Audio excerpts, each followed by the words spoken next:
memandu Anda ke pintu keluar. In the event of an emergency, straps the floor will guide you to the exit. Gunakan sabuk pengaman sebagai berikut: bagaimana mengunci, mengeratkan, dan melepaskannya. Use the seat belt as follows: how to buckle, tighten, and release it. Baju pelampung ada di bawah kursi Anda dan hanya dipakai saat pendaratan darurat di air. Dimohon untuk tidak dipindahkan dari tempatnya dalam keadaan normal. Your life vest is located on the yacht and will be used only for water evacuation. Please do not remove from its place in normal condition. Cara penggunaannya: kalungkan pelampung melalui kepala, kemudian kancingkan dan eratkan. To use it, put the life vest onto the neck opening, fasten straps until the end of the strap to tighten.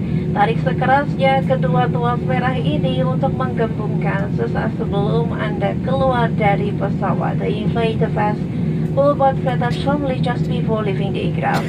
Jika Anda keluar melalui jendela darurat, gembungkan pelampung segera setelah Anda berada di atas sayap. If the emergency exit window, inflate the vest as soon as you are on the wing. Baju pelampung dapat juga dikembungkan dengan penting pipa karet. Lampu akan menyala saat baterai terendam di dalam air. Life vest can also be inflated by blowing into the tubes. The lamp in the vest is activated when the battery is immersed in water. Apabila tekanan udara di kabin berkurang secara tiba-tiba, masker oksigen akan keluar secara otomatis dari tempatnya. Tetaplah duduk dan kenakan sabuk pengaman. Tarik masker ke arah Anda untuk mengalirkan oksigen. Pasang masker menutupi mulut dan hidung. Kaitkan karet di kepala dan bernafaslah seperti biasa. Pakailah masker Anda terlebih dahulu sebelum menolong yang lainnya. If there's a loss in cabin pressure, oxygen mask will drop from the panel above your head. Remember to fasten your seatbelt. Pull the mask toward you to start the oxygen flow. Cover your mouth and nose with the bags. Adjust the elastic band overhead and breathe normally. Secure your own mask first before assisting others. Kartu petunjuk keselamatan terdapat di kantung kursi di depan Anda. Silakan membacanya dengan seksama. The safety instruction card is located in the seat pocket in front of you. Please read it carefully. Terima kasih atas perhatian Anda. Thank you for your kind attention.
Flight attendant, take off position.